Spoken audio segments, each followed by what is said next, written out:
सर्वशर्व शिवस्तानुः भूताधिर्निधिर्व्ययः संभवो भावनो भर्ता प्रभवः प्रभुरीश्वरः. Sarvaha, he is everything and exists everywhere. The quality of the Nirguna Brahman is being explained here. He is omnipresent and he is inconceivable. All that exists everywhere is nothing but his images. Everything is created by him, sustained by his power, and dissolved unto him. This Nama affirms that this Sahasranama teaches Advaita philosophy. Many people make fun of our religion and our practices, saying we have 33 million gods. But this one gives a very clear explanation, and this is not for the immature. Advaita is a philosophy of non-dualism. It is more to do with one's personal experience than mundane theory. All that is not Brahman is negated, and finally the one without a second is realized. For those who have realized the self, everything else is superimposed in the Brahman. Narayaniam 96-2, composed approximately in the 1560s, says that Brahmanyānām balistvam kratushu ca japagnosi vīreshu pārto bhaktānām uddhavastvam balamasi balinām dhāma tejasvinām tvam नास्त्यन्तस्त्वद्विभूतेर्विकसदितशयं वस्तु सर्वं त्वमेव त्वं जीवस्त्वं प्रदानं यदिह भवदृते तन्न किञ्चित् प्रपञ्चे. So this Narayanam 96-2 says, you are the individual self and you are the primeval matter, Prakriti. There is no end to your manifestations. There is nothing in the universe without you. Shivaha, okay, Sharvaha. Sharvaha, the second one, Nama. He is the one who destroys the universe at the time of annihilation, known as Pralaya. There are 4 types of dissolution, and they are eternal or Nitya, natural or Prakrita, occasional or Naimatika, and ultimate or Atyantika. The first 3 are caused by the cessation of the past work, and the 4th one happens due to the dawning of knowledge by simultaneously dissolving ignorance, which is an impediment to realization of the self. Shivaha, he is benevolent, auspicious, and gracious. Mandukya Upanishad, number 7, it states that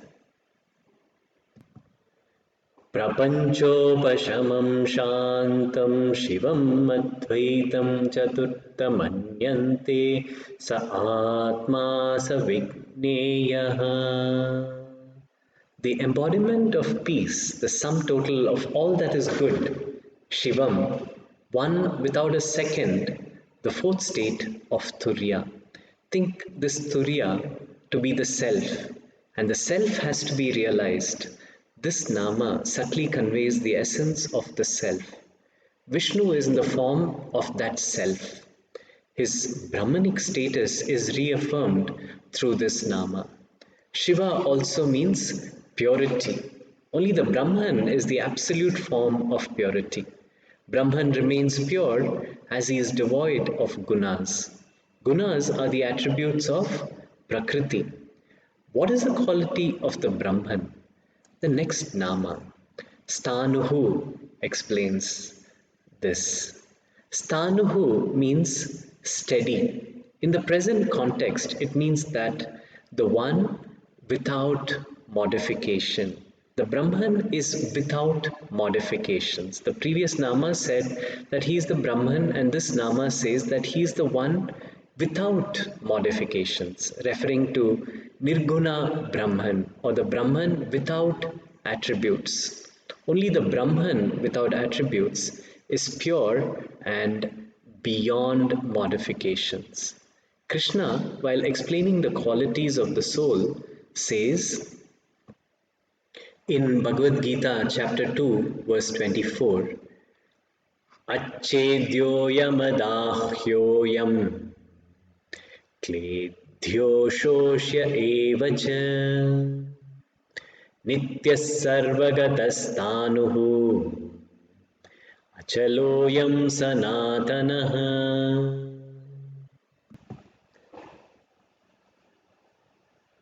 The qualities of the soul are immovable, sthanuhu, constant, and everlasting.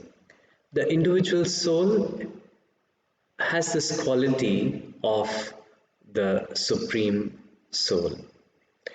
Bhutadi, Bhutadi, the next Nama, he is the cause of the entire creation. This is the quality of the Brahman. His origin is unknown.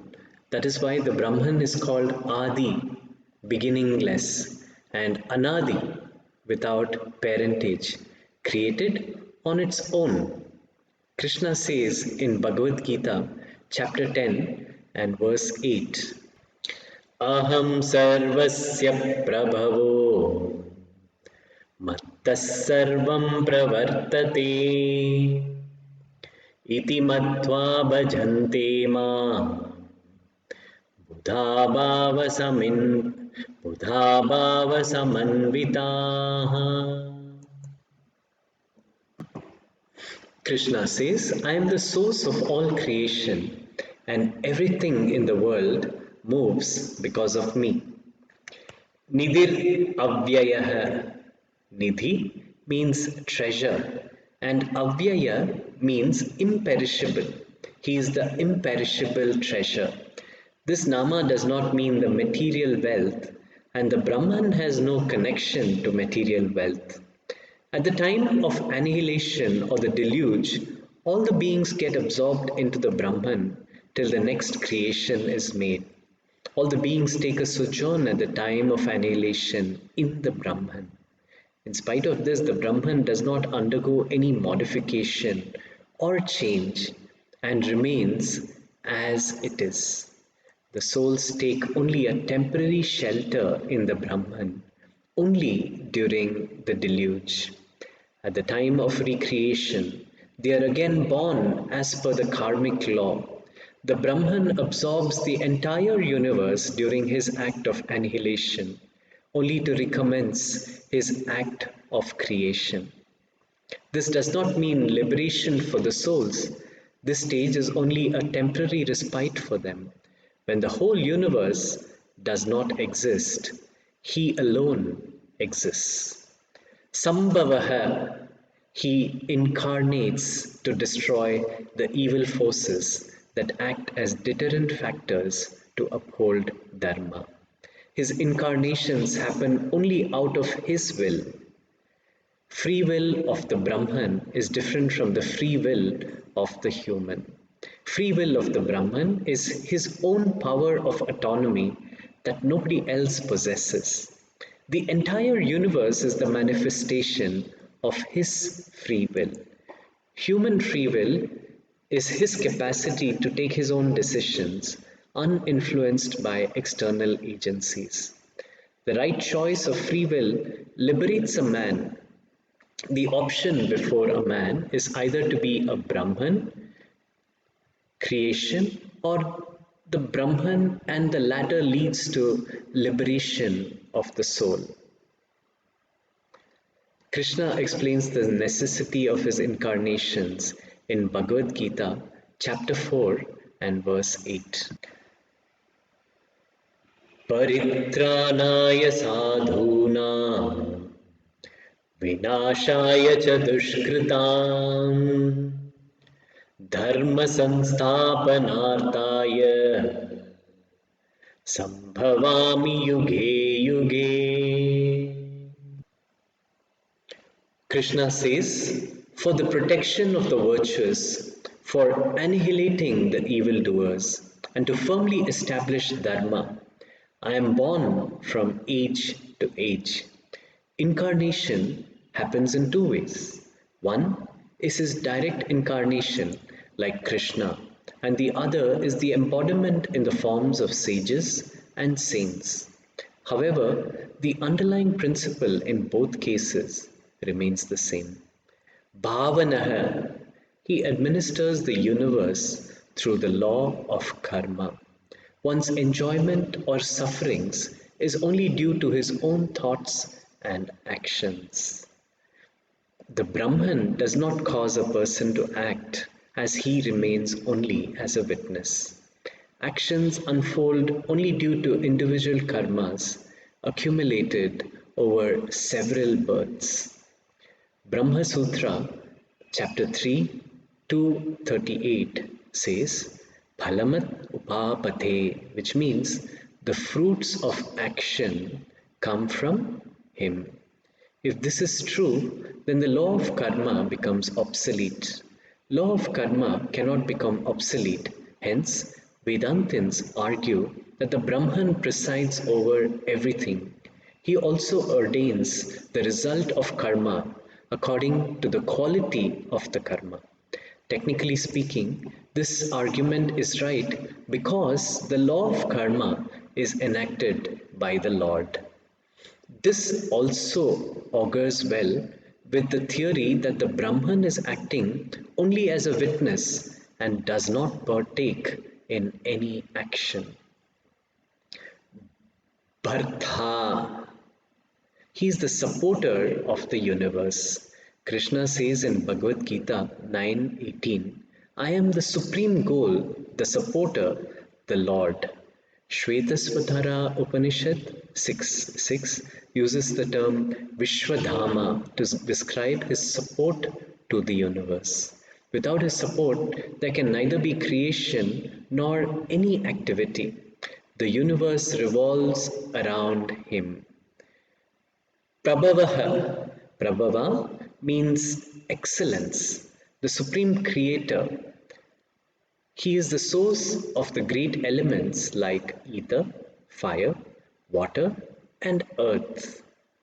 Taittiriya Upanishad 2:1 says, from the self came space, from space air, from air fire, from air fire, from fire water, and from water earth. The universe evolves from him in stages. This also endorses the theory of evolution that happens in stages. Krishna says, I am the source of the entire creation. Bhagavad Gita, chapter 7, verse 6. Prabhu. Prabhu means capable, mighty, and powerful.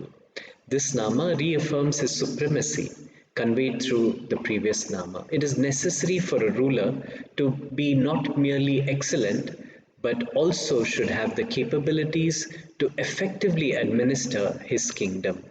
These two namas say that the Brahman has both these qualities.